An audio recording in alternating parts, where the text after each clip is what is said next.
Hello everybody and welcome to another episode of Lake Monster Lures. In this episode, I am not making a lure. No sir.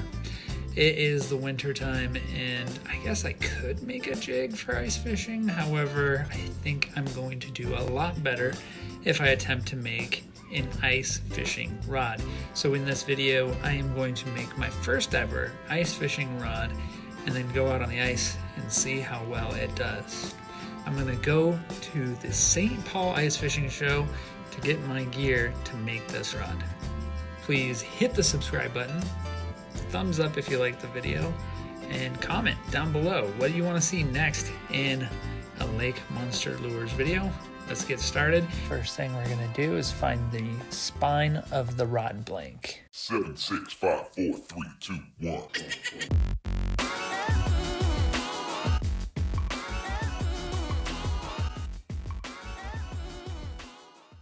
So, while you watch me build this ice fishing rod, I figured I would give you some probably not needed information about ice fishing, some facts, if you will.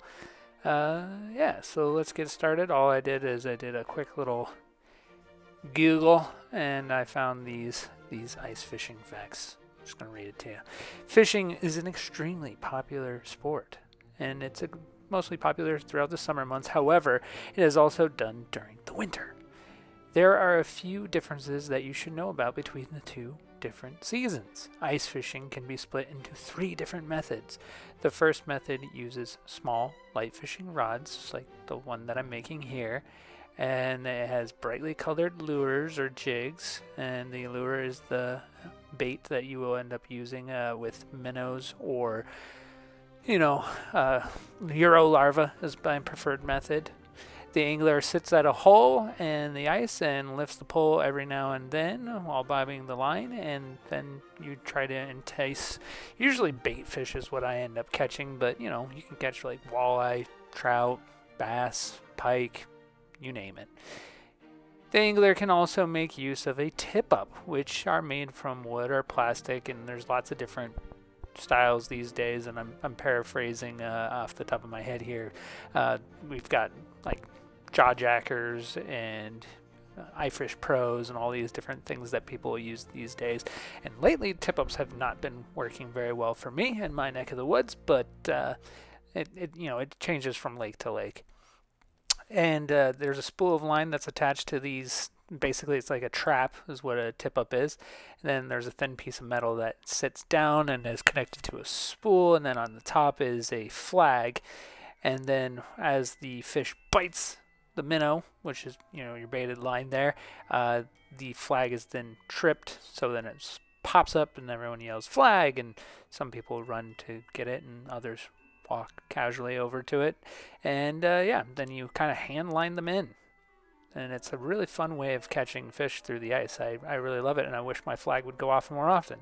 Go off more often. That sounded weird as I said it.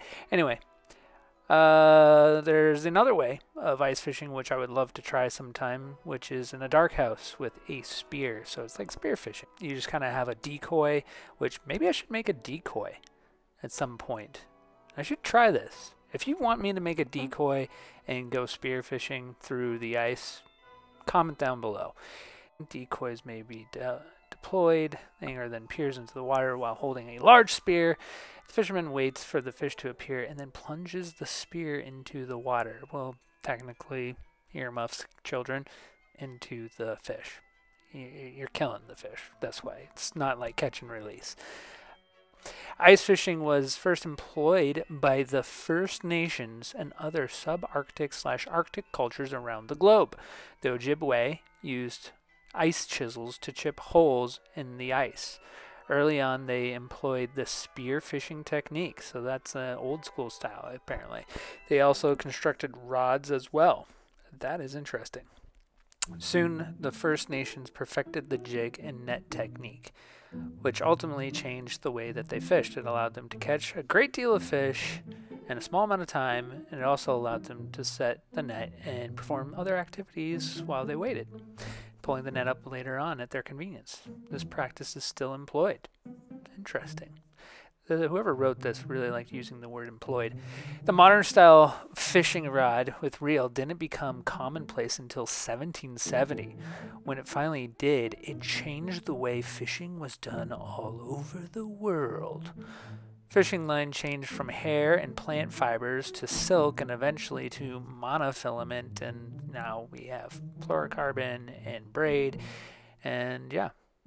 Then there's also like crosses between the two. Ice fishing became more popular in the 1900s, and probably reasonably so, because I'll be honest, the type of gear that you have really affects how well you're going to do on the ice. Like, I've had a hand auger before. I now have an electric one that uses a drill. It's much better. I've used gas powered. I mean, the gear that you get is worthwhile. So if you're going to get into ice fishing, splurge, get good gear. But fishing rods, on the other hand, yeah, you can make those. And I've learned a lot about making an ice fishing rod and making rods in general throughout this process. And it helps also when selecting rods to buy that are commercially made, if you actually know a little bit about making rods and what makes them more expensive and why they're more expensive. So as you see here, as I'm making this rod, I'm doing a single wrap on the guides because it's the type of rod that it is. It's a, it's a spinning kind of guide. It's a, single foot, not a dual foot guide. On the stronger rods, like on your bait casting rods, you would probably want the 2 foot guides because they're stronger and they are attached more securely. It's something to look for when you're looking at your rods in the future for purchase, is that you have 2 foot guides and they go almost all the way to the top, if not all the way to the top. That means that they put more time and money into creating that rod, and it's actually stronger and more sturdier. So just a fun little fact that I was thinking of at the moment there. Anyway, as ice fishing became more popular in the 1900s, the size of the ice fishing rod was reduced.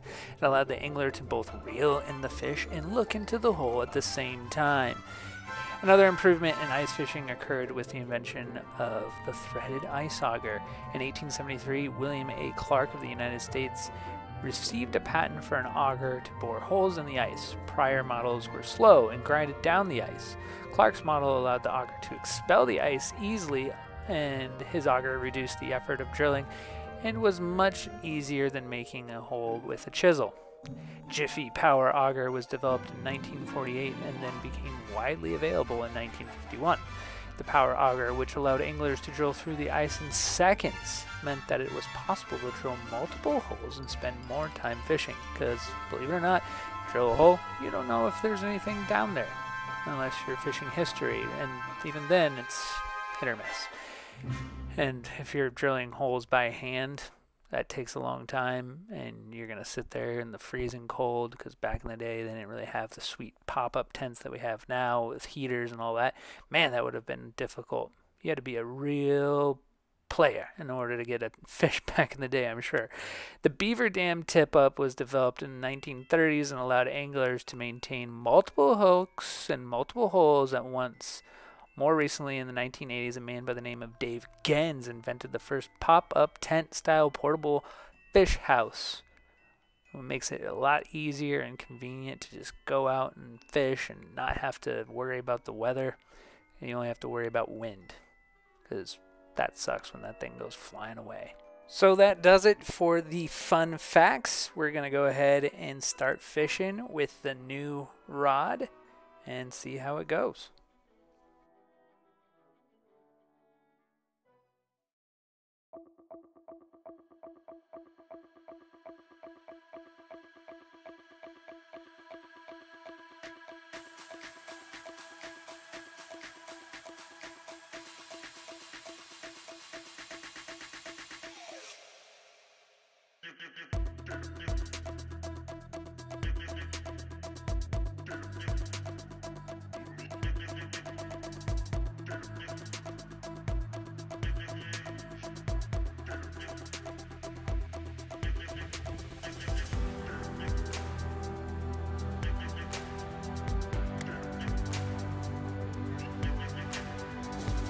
There we go.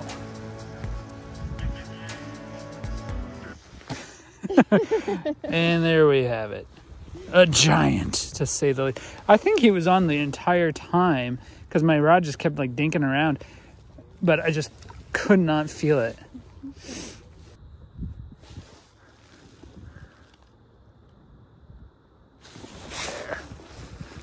Oh my God, so small, so small, so small. Look, the wind is blowing.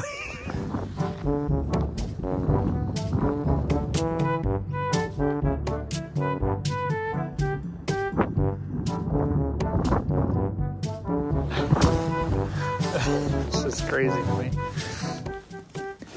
It should be crazy to like a lot of people. Guy riding a bike on the ice.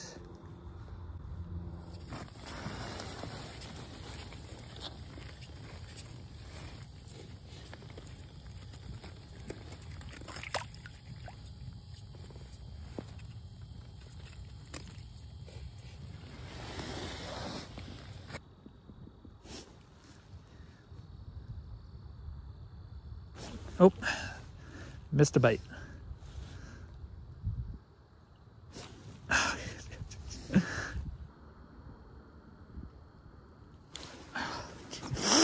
Just gonna sit through all the bites that I get. Just not set the hooks. Hook sets are free. Just do them. There it is. That one's a better size. If it starts going in circles, oh. Did you see it flash by your hole? No, I didn't. I did. And now I know I don't have any Euro larva left on him. Clean. Swing and a miss. Oh, you got one on. Does that seem good? Sunny. Oh, it's a beast. Can you just fall off for me, please? Just like that. We're on. It's a giant. It's the same one that you caught. I have caught this fish 3 times. Or at least the same size.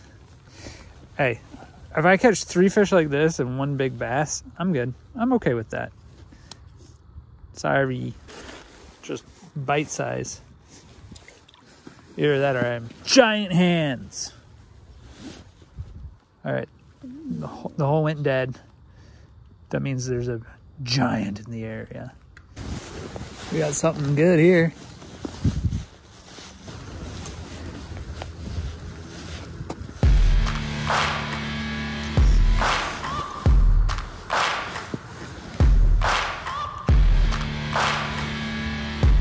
I told you something bigger came through. Popping holes. This has got to be a bass. It's going from one direction to the other. Oh, it's a good bass. It's a good bass.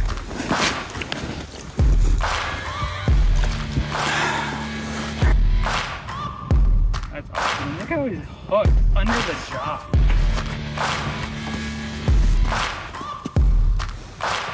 That is barely on. Look at that.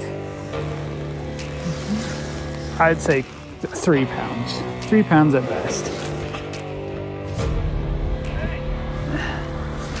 Send her back.